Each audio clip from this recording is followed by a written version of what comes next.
Alright, what's happening, folks? The point of today's video is for the little Nas and Jim Jones thing that's going around like the last couple of weeks or so. I guess whoever ain't up to speed, you know, Jim Jones been saying he a better rapper than Nas and all that other stuff. And a lot of people, you know, taking it out of proportion and all that stuff or whatever. So I just want to throw this out there before I even give my take on this. I ain't picking no sides at all. No sides at all. I grew up on both of these guys right here, and I got love and appreciation for both of them. So I ain't picking no sides at all. And it's just with these artists right over here, because obviously if you put some other artists in front of me or whatever, I will pick a side. But I ain't doing this one right over here. All right, I refuse.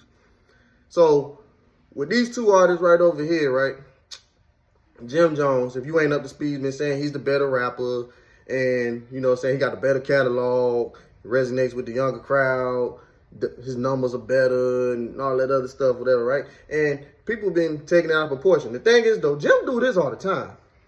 Y'all got to remember that. He do this all the time. He sat up there and did it, like, what, 5 years ago when they was talking about, you know, putting him on some list or whatever, the top list of rappers of this year. He said, I can out-rap all of them. He did it when they did, like, the top 50 rappers, and he was up there talking about Pusha T. That's what started that mess with them or whatever. Hey, you know, he do this all the time. The best thing you can do, just not respond to that at all and just, you know, just look the other way. Y'all give it attention, it's going to blow up. And that's what it's doing right now, low key. You know what I'm saying? Because there's certain rappers who like attention. No, I'm not talking about Jim. There's other rappers I'm talking about that be liking attention, and y'all be feeding into them all the time. So I just want to throw that out there. Y'all stop feeding into it, it's going to die down. That's all I'm saying right over here. Now, Jim was saying, right, how Illmatic came out when he was in high school. You know, it was a great album. But, you know, that was back then and this is now, whatever.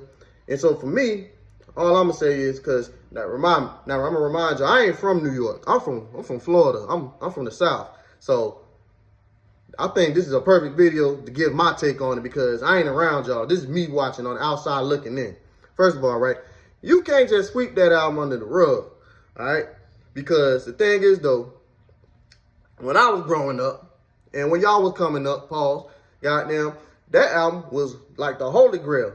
Everybody was considering that album the greatest rap album of all time, to the point where people who had a favorite rap album of theirs would be like, man, this is better than Illmatic. Man, what they talking about? This is the best rap album of all time, and so forth. You know, they was doing that. You know what I'm saying? That album started a lot of stuff. I know they was talking about certain rappers. I remember Corrupt sitting there talking about some.